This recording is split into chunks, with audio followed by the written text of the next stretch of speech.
Muito bem-vindos ao Bit by Bit, onde a gente revisa as notícias mais importantes do dia para os mercados. E já vamos abrir hoje falando de uma notícia que eu deixei passar, ela saiu dia 9, tá um pouco atrasado, mas o aval à venda da Oi Imóvel permanece válido, apesar de pedido da anulação, diz a Anatel. Então no outro dia eu falei que ainda havia incerteza mesmo após a decisão do CAD, mas parece que a Anatel vai manter a validez da sua decisão. Técnicos da Anatel reafirmaram ao valor nessa quarta-feira, dia 9, que o aval dado pelo comando do órgão à venda da Oi Imóvel para as concorrentes Telefônica, Vivo, TIM e Claro permanece válido. Segundo eles, a decisão produz os efeitos práticos, apesar das dúvidas suscitadas sobre a legitimidade do processo. Agora sim, vamos falar da prévia do PIB do Banco Central, que indica que a economia brasileira teve um crescimento de 4,5% em 2021. Lembrando que a gente está falando aqui do IBC-BR, e os números do IBC-BR nem sempre batem com o do PIB, que vai ser divulgado dia 4 de março. Se o PIB confirmar o IBC-BR, mostrará a recuperação da economia brasileira após o forte tombo de 4,1% registrado em 2020. A queda de 2020 foi a maior contração desde o início da série histórica, que começou em 1996. Segundo uma pesquisa do Banco Central, com mais de 100 instituições financeiras, há uma estimativa do mercado de uma alta de 4,5% para o PIB brasileiro em 2021. A estimativa do Ministério da Economia é de uma expansão de 5,1%.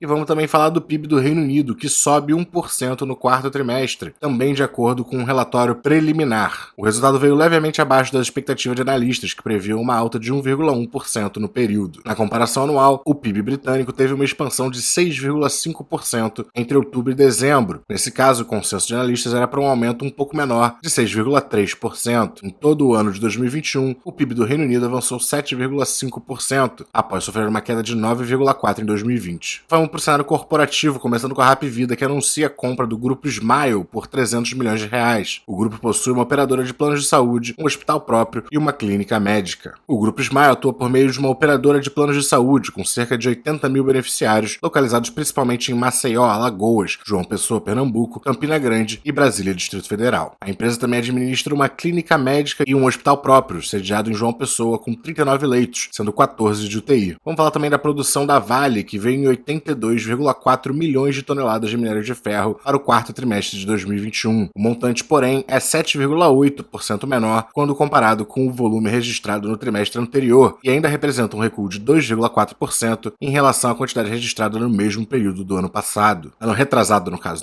2020. A mineradora destacou que, apesar da menor produção trimestral, as vendas de finos de minério de ferro e pelotas aumentaram 23,2%, alcançando 93,4 milhões de toneladas, devido ao uso de estoques em trânsito formados no terceiro trimestre, o que ajudou a companhia a atingir recorde de vendas de finos de minérios de ferro para o quarto trimestre. No ano, a companhia produziu 315,6 milhões de toneladas, um aumento de 5,1% em relação ao ano de 2020. As vendas da commodity totalizaram 277,5 milhões em volume, uma alta de quase 9%. A Vale também divulgou suas projeções de produção para 2022. A companhia espera produzir entre 320 e 335 milhões de toneladas de minério de ferro, além de 34 a 38 milhões de toneladas de pelotas. A Vale também estima uma produção de 175 a 190 quilotoneladas de níquel e 330 a 355 quilotoneladas de cobre. Seguindo no setor, vamos falar do lucro líquido da Uzi Minas, que sobe 30% no quarto trimestre na comparação anual. Os ganhos foram de 2,4 bilhões de reais nos últimos 3 meses de 2021. Para o ano como um todo, o lucro líquido foi de 10,06 bilhões, uma alta de 679% na comparação com 2020. O EBITDA ajustado atingiu 2,4 bilhões de reais no quarto trimestre, uma alta de 53%. Para o ano como um todo, o EBITDA ajustado chegou a 12,8 bilhões, um avanço de 302%. A receita líquida do quarto trimestre ficou em 8 bilhões, uma alta de 47%. E a receita para o ano como um todo atingiu 33,7 bilhões, um avanço de 110%. Ainda assim, as expectativas do mercado eram para um resultado ainda maior e as ações não estão respondendo tão bem. Seguindo nos resultados, vamos falar da Alpargatas, dona da Havaianas, que lucra 303 milhões de reais no quarto trimestre de 2021, uma alta de 391%. O EBITDA foi de 169,4 milhões, um aumento de 35%. A receita líquida somou 1,06 bilhão, um crescimento de 7%. O que eu achei mais legal é que as despesas operacionais ficaram em 325 milhões, uma queda de 20,2%. Assim como ontem a gente viu o resultado da Dexco, é importante a gente acompanhar a Alpargatas, que ambas são controladas da Itaúsa, que é uma empresa muito famosa, com muitos acionistas. Também muito importante para a Itaúsa é o resultado do Itaú, que tem um lucro de 7,1 bilhões de reais no quarto trimestre. O resultado veio acima dos 5,38 bilhões dos últimos 3 meses de 2020, 2020 e também dos 6,77 do terceiro trimestre de 2021. No ano, a companhia teve um lucro líquido gerencial recorrente de 26,8 bilhões. Em 2020 havia sido de 18,5.